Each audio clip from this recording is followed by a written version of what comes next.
Ester pasal yang pertama, Ratu Wasti dibuang. Pada zaman Ahasiweros, ialah Ahasiweros yang merajai 127 daerah mulai dari India sampai ke Ethiopia. Pada zaman itu ketika Raja Ahasiweros bersemayam di atas tahta kerajaannya di dalam benteng Susan pada tahun yang ketiga dalam pemerintahannya, diadakanlah oleh Baginda perjamuan bagi semua pembesar dan pegawainya, tentara Persia dan media, kaum bangsawan dan pembesar daerah hadir di hadapan Baginda. Di samping itu Baginda memamerkan kekayaan kemuliaan kerajaannya dan keindahan kebesarannya yang semarak berhari-hari lamanya sampai 180 hari. Setelah genap hari-hari itu, maka Raja mengadakan perjamuan lagi 7 hari lamanya bagi seluruh rakyatnya yang terdapat di dalam benteng Susan, daripada orang besar sampai kepada orang kecil bertempat di pelataran yang ada di taman istana kerajaan. Di situ tirai-mirai dari pada kain lenan, mori halus, dan kain ungu tua yang terikat dengan tali lenan halus dan ungu muda bergantung pada tombol-tombol perak di tiang-tiang marmer putih, sedang katil emas dan perak ditempatkan di atas lantai puala marmer putih, gewang dan pelinggam. Minuman dihidangkan dalam piala emas yang beraneka warna dan anggurnya ialah anggur minuman raja yang berlimpah-limpah sebagai mana layak bagi raja. Adapun aturan minum ialah tidak dengan paksa, karena beginilah diisyaratkan raja kepada semua bentara dalam supaya mereka berbuat menurut keinginan tiap-tiap orang. Jika Wasti sang ratu mengadakan perjamuan bagi semua perempuan di dalam istana Raja Ahasiweros. Pada hari yang ketujuh ketika raja riang gembira hatinya karena minum anggur, bertitahlah Baginda kepada Mehuman, Wista, Harpona, Bikta, Abakta, Setar, dan Karkas, yang ini ketujuh sida-sida yang bertugas di hadapan Raja Ahasiweros, supaya mereka membawa Wasti sang ratu dengan memakai mahkota kerajaan menghadap raja untuk memperlihatkan kecantikannya kepada sekalian rakyat dan pembesar-pembesar, karena sang ratu sangat elok rupanya.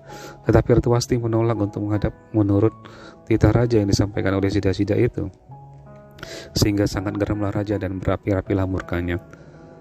Maka bertanyalah raja kepada orang-orang arif, bijaksana, orang-orang yang mengetahui kebiasaan zaman, karena demikianlah biasanya masalah-masalah raja dikemukakan kepada para ahli undang-undang dan hukum. Adapun yang terdekat kepada Baginda ialah Karsena, Setar, Atmata, Tarsis, Meres, Marsena, dan Memukan, ketujuh pembesar Persia dan media yang boleh memandang wajah raja dan mempunyai kedudukan yang tinggi di dalam kerajaan. Tanya raja, apakah yang harus diperbuat atas Ratu Wasti menurut undang-undang karena tidak dilakukannya titah Raja Ahasiweros yang disampaikan oleh sida-sida? Maka sembah Memukan di hadapan raja dan para pembesar itu, Wasti sang ratu bukan bersalah kepada raja saja, melainkan juga kepada semua pembesar dan segala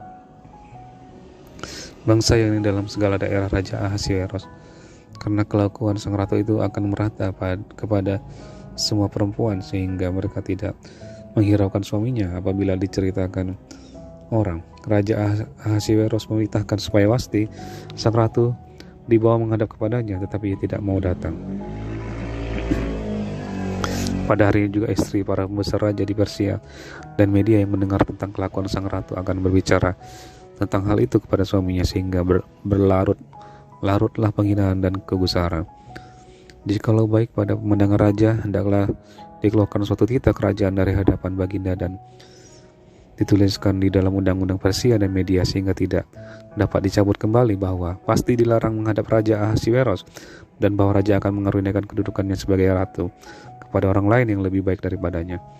Bila keputusan yang diambil raja kedengaran di seluruh kerajaannya, alangkah besarnya kerajaan itu, maka semua perempuan akan memberi hormat kepada suami mereka, daripada orang besar sampai kepada orang kecil.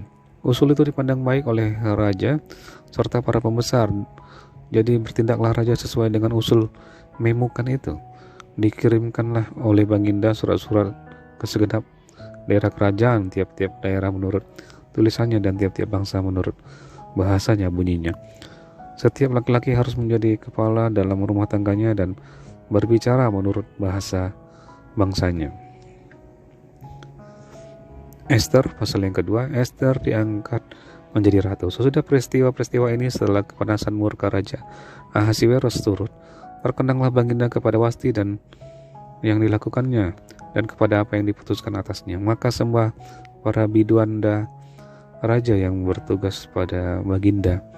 Hendaklah orang mencari bagi raja gadis-gadis, yaitu anak-anak dara yang elok rupanya. Hendaklah raja menempatkan kuasa-kuasa di segenap daerah kerajaannya supaya mereka mengumpulkan semua gadis anak-anak dara yang elok rupanya di dalam benteng Susan.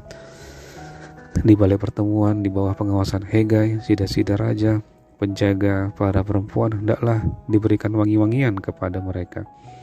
Dan gadis-gadis yang terbaik pada pemandangan raja, baiklah dia menjadi ratu ganti Wasti. Hal itu dipandang baik oleh raja dan dilakukanlah demikian. Pada waktu itu ada di dalam benteng Susan seorang Yahudi yang bernama Mordekai bin Yair bin Simei bin Kish, seorang Benyamin yang diangkut dari Yerusalem sebagai salah seorang buangan yang turut dengan Yekonya, raja Yehuda, ketika ia diangkut ke dalam pembuangan oleh Raja Nebukadnezar, Raja Babel.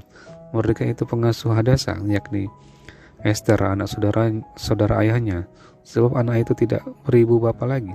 Gadis itu elok perawakannya dan cantik parasnya. Ketika ibu bapaknya mati, ia diangkat sebagai anak oleh Mordekai. Setelah titah dan undang-undang raja tersiar dan banyak gadis dikumpulkan di dalam benteng Susan di bawah pengawasan Hegai, maka Esther pun dibawa masuk ke dalam istana raja di bawah pengawasan Hegai, penjaga para perempuan. Maka gadis itu sangat baik kepada pemandangannya dan menimbulkan kasih sayangnya, sehingga Hegai segera memberikan wangi-wangian dan pelabur kepadanya, dan juga 7 orang dayang-dayang yang terpilih dari isi istana raja. Kemudian memindahkan dia dengan dayang-dayangnya ke bagian yang terbaik di dalam balai perempuan. Esther tidak memberitahukan kebangsaan dan asal-usulnya karena dilarang oleh Mordekai. Tiap-tiap hari berjalan-jalanlah Mordekai di depan pelataran balai perempuan itu untuk mengetahui bagaimana keadaan Esther dan apa yang akan berlaku atasnya. Tiap-tiap kali seorang gadis mendapat giliran untuk masuk menghadap Raja Ahasiweros, dan sebelumnya ia dirawat menurut peraturan bagi para perempuan selama 12 bulan, sebab seluruh waktu itu digunakan untuk pemakaian wangi-wangian, 6 bulan untuk memakai minyak mur dan 6 bulan lagi untuk memakai minyak kasai serta lain-lain wangi-wangian perempuan.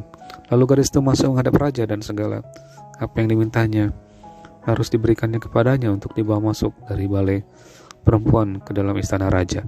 Pada waktu petang ia masuk dan pada waktu pagi ia kembali, tetapi sekali ini ke dalam balai perempuan yang kedua di bawah pengawasan Saasgas, sida-sida raja, penjaga para gundik. Ia tidak diperkenankan masuk lagi menghadap raja, kecuali kalau ia berkenan kepadanya dan ia dipanggil dengan disebutkan namanya. Ketika Esther, anak Abihail, yakni saudara ayah Mordekai yang mengangkat Esther sebagai anak, mendapat giliran untuk masuk menghadap raja, maka ia tidak menghendaki sesuatu apapun selain daripada yang dianjurkan oleh Hegai, sida-sida raja penjaga para perempuan. Maka Esther dapat menimbulkan kasih sayang pada semua orang yang melihat dia. Demikianlah Esther dibawa masuk menghadap Raja Ahasiweros ke dalam istananya pada bulan yang ke-10, yakni bulan Tebat, pada tahun yang ke-7 dalam pemerintahan Baginda. Maka Esther dikasihi oleh Baginda lebih daripada semua perempuan lain, dan ia beroleh sayang dan kasih Baginda lebih daripada semua anak dara lain, sehingga Baginda mengenakan mahkota kerajaan ke atas kepalanya dan mengangkat dia menjadi ratu ganti Wasti. Kemudian diadakanlah oleh Baginda suatu perjamuan bagi semua pembesar dan pegawainya, yakni perjamuan karena Esther, dan Baginda menitahkan kebebasan pajak bagi daerah-daerah serta mengaruniakan anugerah sebagaimana layak bagi raja. Ayat 19. Mordekai mengetahui suatu sekongkolan. Selama anak-anak dara dikumpulkan untuk kedua kalinya, Mordekai duduk di pintu gerbang istana raja. Adapun Esther tidak memberitahukan asal-usul dan kebangsaannya seperti diperintahkan kepadanya oleh Mordekai, sebab Esther tetap berbuat menurut perkataan Mordekai seperti waktu ia masih dalam asuhannya. Pada waktu itu, ketika Mordekai duduk di pintu gerbang istana raja, sakit hatilah Bigtan dan Teres, 2 orang sida-sida raja yang termasuk golongan penjaga pintu, lalu berikhtiarlah mereka untuk membunuh Raja Ahasiweros. Tetapi perkara itu dapat diketahui oleh Mordekai, lalu diberitahukannya lah kepada Ester sang ratu, dan Ester mempersembahkannya kepada raja atas nama Mordekai. Perkara itu diperiksa dan ternyata benar, maka kedua orang itu disulangkan pada tiang, dan peristiwa itu dituliskan di dalam kitab sejarah di hadapan raja.